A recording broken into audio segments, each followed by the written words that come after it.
Fire Department's contracts and the Bronx County Firefighter Association standard operating procedure. Judge, if we're being required to have insurance now that you want us to pay for that covers you, are you paying for the insurance for each department in our additional funds, or do we just get more money that you're going to make us pay to an insurance policy that didn't do us any good? Well, if it is required, as he said, and that part could be an extra additional payment that would be made. I'm not going to say that it is not. He had suggested that. Because liability policies, being in business myself, they run, you can have a couple $1,000, it could be $10,000 for us to carry the policy that you're requiring for our fire departments, but you're not giving us the money to cover it. So you gave us money, but you're making us pay this money out, so we're losing money. But we understood that you already have insurance in place. But when you add somebody to indemnify that now we're going to cover the county, Well, I it could think make it it was- quite a bit more expensive. I think it was $249, I think was in our research we So will found. the county give $249 or whatever the insurance is to every one of the departments to pay for the insurance to cover you? Well, we definitely would We've take been that. 30 years without it, without a problem. Now all of a sudden, after the thing in Iola and all the other stuff that had nothing to do with any of the other departments, you're telling us do this or else. And you have made the comment, sign it or else. We had witnesses, we heard in a meeting No, you I did. said we have to have a contract, so we do. I want to know have what to the allow it. or else is. You going to put the fires out?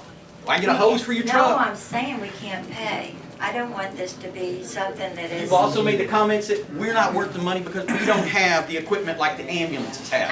I don't remember. There's making witnesses that to statement. it. We've got multiple witnesses in a I meeting. didn't want to say. So you've that- made all these comments and you expect us now to just sign something out of the blue after 30 years. I will address that. We don't work for you. We are volunteers. We cost nothing. We put I spent 2 weeks last year. Didn't get paid a penny to fight fires. But yet the sheriff's department all got paid overtime and got their money. We can't even get our FEMA money to replace our equipment that got hurt. Our FEMA money is in the process, and we will address that. But I do know. We're just tired. We work our butts off. I'm up at 3 o'clock in the morning to get a body off the middle of the road. Where were you that night? The thing about it is by the sheriff's department, I would think, would be cooperating to make that happen. This isn't something that is a combative issue. We understand that you work hard. It's like but force we feeding us only something we don't want have to eat. so much money. Are there any? In all the negotiations and everything that's been done between the county and the volunteer fire departments, are there numbers as to what it costs the fire departments to operate? And is it broken down, the funding that's given to them from the county? Do we have numbers that shows what we give to the county? We give a fixed cost. We're not, each department, I'm sure, has more expenses than others. And as we put in this contract, if the money that is given to you and your fundraiser money does not cover an important expense, then you will be allowed to bring to Commissioner's Court the budget, the activity or the funding that you need for a certain part of your fire department that you just can't cover. And Commissioner's Court will consider on a one-on-one fire department application That's not how we work. to have that addressed, because we know different departments have different expenses and different departments have different districts. But Does away with unity. But do we have a total county amount that it costs the volunteer fire departments to operate? that hasn't been provided. Individually, no. we have individual, We everybody can combine knows. them together. Yeah, we have 200 calls in a year and another department may have 50, so you can't say they're all the same. Yeah, they're not We the can- same. We have ours. I mean, every department keeps record. That's easy. And Judge, that's the purpose for having individual contracts. That's why we have, that's why we have. And I'd like to say, you know, the court says they'd be willing to look at buying something. What if whatever department's in here wrecks a truck or has a truck go down? I'm going to introduce, this is Chris Barron, he's Executive Director of State Firefighters Fire Marshals Association in Austin, and he's going to speak on behalf of the Grimes County Firefighters Association. Good morning, Judge and Commissioners. As John said, my name is Chris Barron, the Executive Director of the State Firemen's Association. A little bit of introduction. We're the largest and oldest association in Texas. We represent about 22,000 firefighters across the state of Texas, about 1,200 fire departments. Been around since 1896, so we have a little bit of history behind us, representing fire departments all over the state. One of our key elements in our association is we have a certification program in which most all these fire departments participate in, which allows a volunteer firefighter to get training and apply that training towards certification in fire suppression, investigations, or inspections, or whatever field they would like. We have over 21 different certifications. County Association made me aware that they're having some discussions with the county related to providing fire suppression services and their services in a whole. And I will tell you that what you're going through and the changing of times is no different than any other department in the state of Texas. Being that the fact that, number one, you see the room here filled with firefighters is really a good thing, because we see that they are a unified fire service that have a deep interest in the protection of lives and property to the citizens of Grimes County. And for the firefighters that work as part of the association are working together to standardize operating guidelines and procedures, working together to come up with training and communication systems, and become more efficient and effective in providing services to the citizens is a good thing. And it shows a unified service that they're all going out there and they're trying to do what's best for the citizens. Regional opportunities that the county has associated with and it's hosted is also another good thing that shows that they are willing to commit and willing to work together. I'm just here to be a resource if you'd like. But I will tell you that we see this all over the state of Texas, in which fire departments in multiple counties, where you might have one county seat and you might have multiple fire departments, and where you have a disorganization between the county and the fire departments, and fire departments don't work together. And I think that's clearly opposite here. You have fire departments that work together, and you have a long-standing agreement since, what, 79, I believe, with the county association. And similar to what you have is the same thing as what the Galveston County Firefighters Association has, in which the county basically gives money to the county association. But the county association requires those fire departments participate in a certification program, requires annual audits, requires reports, that in order to get funding, they have to supply all these different things, and they have to be trained, and they have to be organized, and they have to be certified, of course. Those are some things that probably should come out of your agreement with the county association and working together with the fire departments here, that you set certain standards for these fire departments to adhere by that number one, they're probably already adhering to, but number two, that they can strive for and become better at. In this day and age, there is nothing cheap about the fire service, let me tell you. I'm also a volunteer fire chief, and I have to pay bills, and I have to buy radios and bunker gear, and there's some bunker gear out in the front here.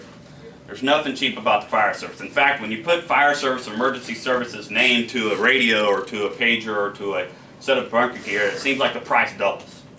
You know, we actually just recently bought an engine that cost over $500,000. You know, radio in our area in Travis County costs $5,000. And I know these folks out here are buying radios that are about $1,000. So there is some different levels of radios. But there's nothing cheap, is what I'm trying to get across about the fire service. In areas of the state, there is grant funding available, but as we know in the last legislative session, one of the biggest grant fundings that was available to these volunteer fire departments got significantly cut from $25 million a year to just $7 million. It sounds like a lot. $7 million is a lot of money, but when you're trying to fund 1,400 fire departments across Texas, that money goes really quick. And especially when we have bunker gear and we have radios that cost the amount of money that they do. I don't think we're going to get a lot of help from the state. We've seen on the national level where the federal government has cut the DHS funding from about $750 million or so a year down to about $200 million a year for the entire United States. And so it's extremely hard for volunteer fire departments and fire departments in general to get funding from the national folks, from DHS, from the state level. And so where do they have to rely on? They have to primarily rely on fundraisers. They have to rely on county agreements or city agreements or bill for services. And so they have to rely on all these different mechanisms to help fund it. And so it's extremely important, I believe, as a county and as your commissioners, that y'all work really closely with your local volunteer fire departments. Volunteer fire departments make up 78% of the state's fire service, believe it or not. A lot of people don't realize that. And a lot of people in the community don't realize how much it costs to run a fire department, or how much the insurance costs, or how much bunker gear costs. These men and women are out here, they're in the fire department uniforms, they put their lives on the line each and every day, and they save the taxpayers of Grimes County millions upon millions of dollars by their free services, their free labor that they give back. So I just wanted to stress that I feel it's really important that y'all continue your relationship in working with the association and all these individual fire departments. I think there's, 8 or so out there in this particular county. And that if I can serve as a resource for you guys and gals, I'd be happy to work with y'all and work with the fire departments to continue this relationship, but better the services for the citizens of the county. I will have to speak on behalf of the court. We do appreciate what the fire departments do. It did increase their fixed costs. In fact, their budget is probably one of our largest budgets of $370,000. We understand.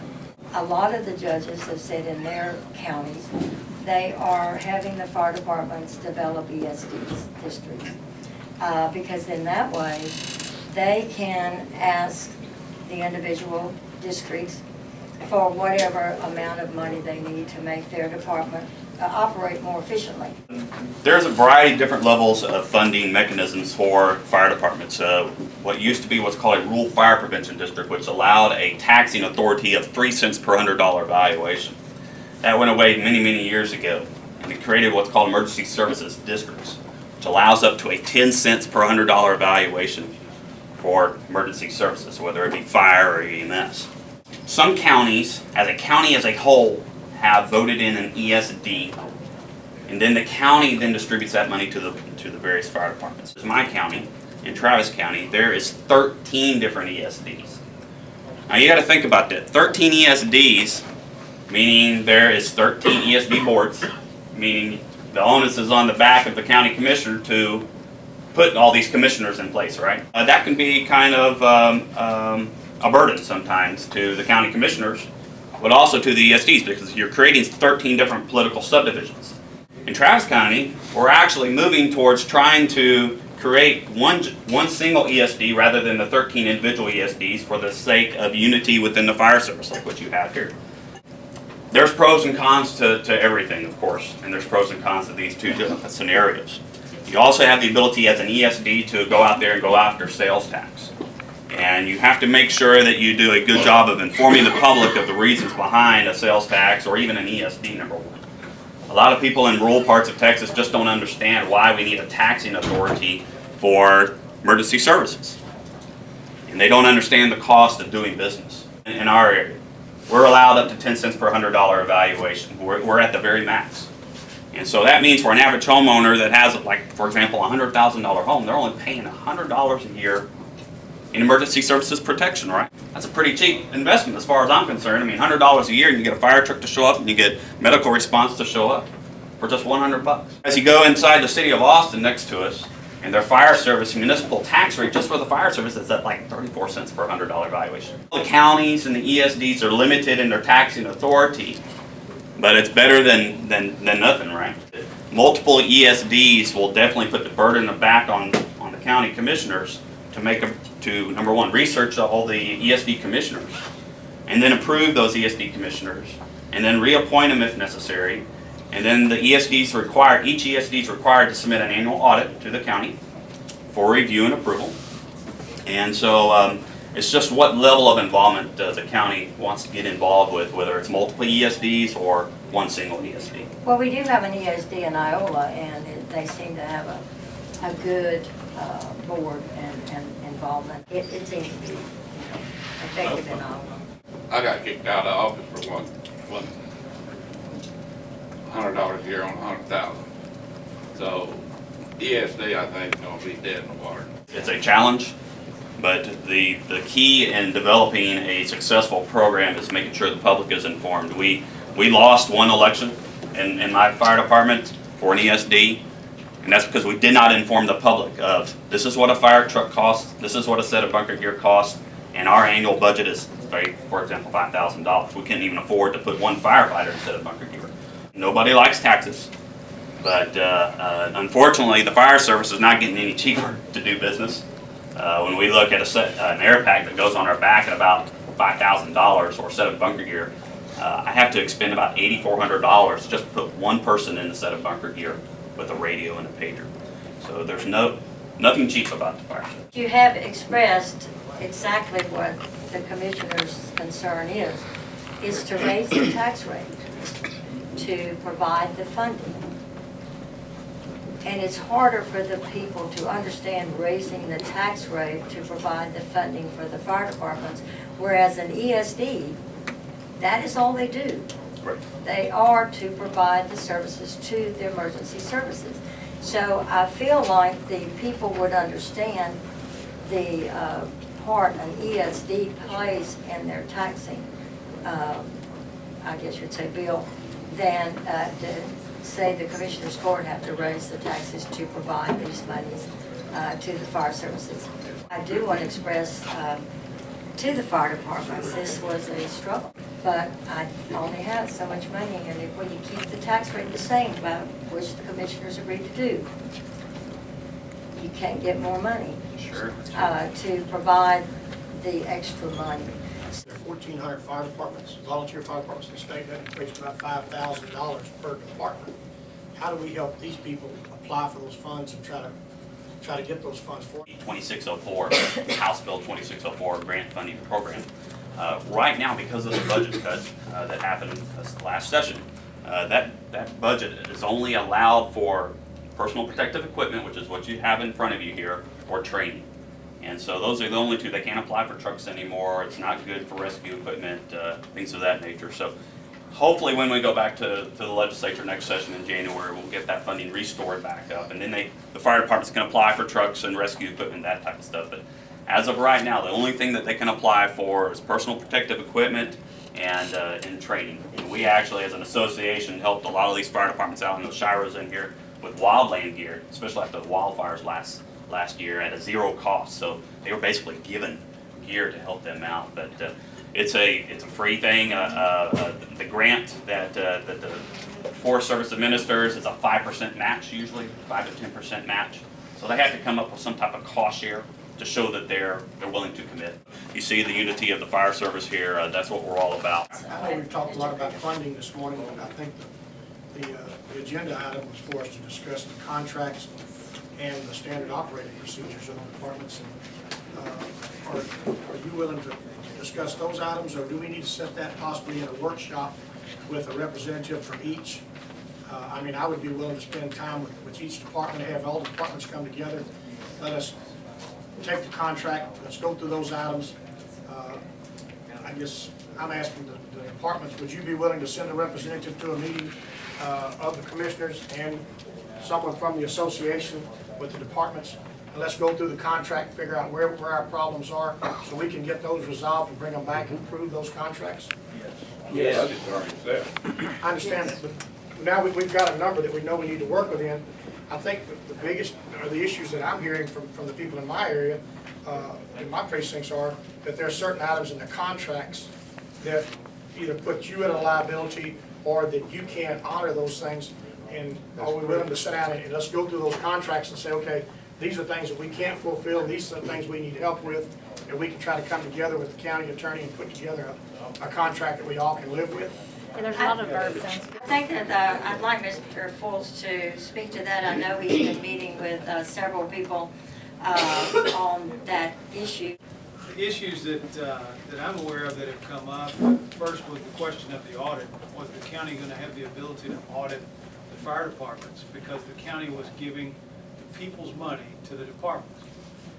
Seemed to me to make sense that the county would have the ability to audit their records. And of course, we all know what happened in the north end. It was a product of not having audits, let's be honest. I mean, so it just makes sense.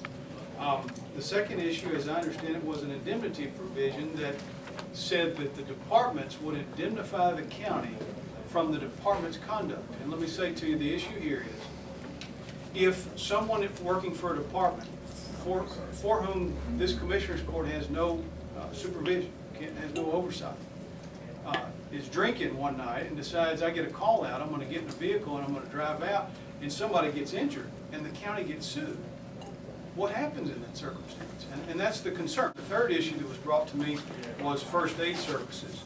It was brought to my attention that there's a set of standard operating procedures that were passed at the request of the association in 2008 which mentioned that departments may be called out on EMS calls. So the contract said, not in the provisions that said what the department will do, the department's required to do this, department's required to do that, basically provide fire protection services, be sure their folks are certified, exactly what was mentioned earlier. But the second page that talked about consideration, how much would be paid for their services, it said in exchange for their services of firefighting and first aid services, they'd be compensated X number of dollars, which said if they provided those things, then they would be compensated. The question was raised at one of the last meetings, we don't provide that, we're not trained to do that, we're not going to do that. Well, first, why is it in the standard operating procedures that the association requested if they're not going to provide it? And that's fine if they don't, let's just take it out. But secondly, if we take it out of the contract, essentially they're not going to be compensated for those type of services. Audit provision, which I'll be honest with you, the judge asked me to try to revise that to provide that departments could segregate their monies into those monies received from the county and those monies received from fundraisers. And the county would audit the monies that were received from the county. And I really don't know what the objection is to auditing if it's the people's money for whom you are stewards. And then you're handing to these departments to provide fire protection and they become an agent of yours. It's no different to me, especially when there's a request that, you know, more money ought to be allocated. It's no different to me than having transparency in county government. It's the same as a department saying, I don't want to be audited. To me, I don't really understand that. So why that became an issue, I don't know. Why the indemnity provision is an issue, I don't really know. There's a provision in there that says they will obtain insurance that is to provide protection for claims against the fire department as well as the county. I don't know that there would be an objection to that. And then as I mentioned, the first aid services, and I'm fine with removing that provision, but it has lots of ramifications. Other than that, and I'll be just as honest as I can be, this is one of the most innocuous contracts I've ever seen. It's just, it just sets out what the expectations of the two sides are. I don't know why there's been so much pushback about the various issues that are in this contract. It's a 4-page, mostly double-spaced. The meat of it's in about 2 pages. There's no one here that would say, we don't appreciate what the volunteer fire departments do, or what these people in this room do. No one that would say that. It's really an issue of negotiating this thing to put in writing what the expectations of the parties are. But these minutes of 1979 indicate the association was created because it is difficult already for a person or entity to come to this court and try to obtain some type of consensus from 5 people. If you think about every department, 8 or 9 departments that have 2 or 3 or 4 people that want to come to a meeting, each person is going to have his or her own ideas and his or her own input. And it's not that it's going to be bad. It's just going to be a matter of how long does that meeting go on and how productive is that meeting, especially if there are ideas that are at either end of the spectrum from that side of the table. So in 1979, the association was created, and the minutes basically recite that the Commissioners Court will now deal with the association to avoid that issue. And so when Commissioner Krieger, you suggest this meeting, and I'm fine with the meeting, I think it's a great idea. I think, to be honest with you, it should have been done before now. But having a meeting where a lot of folks are present, I want to be sure that we're on track to being productive. I want to be sure that we're on track to negotiating the terms as to what the expectations of the parties are. And I want to say to the departments that everyone in this room appreciates what they do, and this is not about an adversarial relationship. This is only about, let's massage this thing to get in writing what people expect is going to happen, and we ought to be able to do that on basically an agreed basis. And so I'm sorry that it's turned the way that it has, but I'm happy to participate in that meeting. I was asked to draft this contract.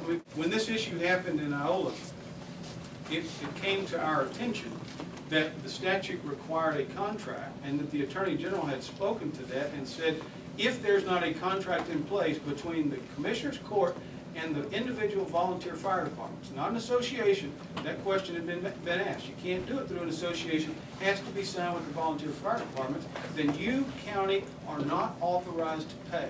The statute doesn't authorize you to pay, and as we've talked about before, counties are only authorized to do what explicitly they're given the right to do by the legislature and the implicit authority that comes along with that. Of course, that's a gray area. But issue being that we learned that there were not contracts with these volunteer fire departments. There was one contract in place with Shower from 1996. essentially, that's what we're working from. It's a 1996 agreement that the county had with Shiro. So it's not something that was newly created. It was certainly not something that was created to be offensive. It's not something created to initiate some adversarial relationship. So bottom line, I'll be happy to participate in that meeting. I'm not really sure what those issues are other than the ones that I've mentioned. And I will be happy to draft whatever it is that the Commissioners Court asked me to do. Ultimately, it's not the task of my office to be involved in policy. It's my task to advise you of the legalities and the consequences, which I'm happy to do, and I'll do that in the participation of the meeting. But you all have to make a decision as to those issues I mentioned and any others that you feel may need to be negotiated, and potentially those could be removed or modified. The action was taken March 13th of 2012 was to approve the form of the contract, subject to 3 revisions. One was changing the "or" to an "and." One was striking out 3 words in another paragraph. I don't remember what the third was. There were insignificant, non-substantive changes, but the minutes clearly reflect that the form was passed March 13th. June or July, the response was received that here's a different contract that the association says that ought to be provided, that said, I think it went $7 a mile, $20 an hour, said we won't provide any indemnity, we won't provide any audit, et cetera. They did that in June or July. And as far as I know, that substantively has ended the negotiations. So I'll be happy to participate in any way that you want me to. I understand the money coming from the county, they need a contract. Yep. So, all the fire department, the ESD should get their money from the money collected from the taxes and, Mr. Barron stated Galveston County has a contract with the Galveston County Firefighters Association to provide services. One of the biggest problems in this whole deal is not that the firefighters don't want to provide protection. It's not that the court doesn't want to take care of what needs to be done. It's how the whole issue has been handled. When a contract's thrown on somebody's desk and they say, here, you signed it as an individual department or you're not going to get paid. I want to interject something just a minute, Mr. Kell. We do have the documentation that was provided to us. We didn't make it up. Now, I don't want to get Galveston County in trouble. No. I'm not trying to do that. They have an ESD, and an ESD doesn't have to have the contract because they have their own funding. He just stated that. It's the county that supplies funding to the Galveston County Firefighters Association. And I'll be happy to provide the authority that says you cannot do that. And I will let him speak to that, but like I say, I'm an attorney, so I that's, don't- every county, you know, I don't want to get into running their business. But this agreement has been in place with the county. I've read the government code. It appears to me that you can do either through the individual departments or through their association if the departments agree to make the association their spokesperson or representative. Well, we have to rely on the information as far as our legal advice provided by our county attorney, and that's what we have to do. If the legal advice is we have to have a contract, and which is really a simple contract, that's just basically stating the requirements that are necessary. I didn't feel it offensive, and maybe that's my bad, but we have to have it by the requirements of the Texas Local Government Code.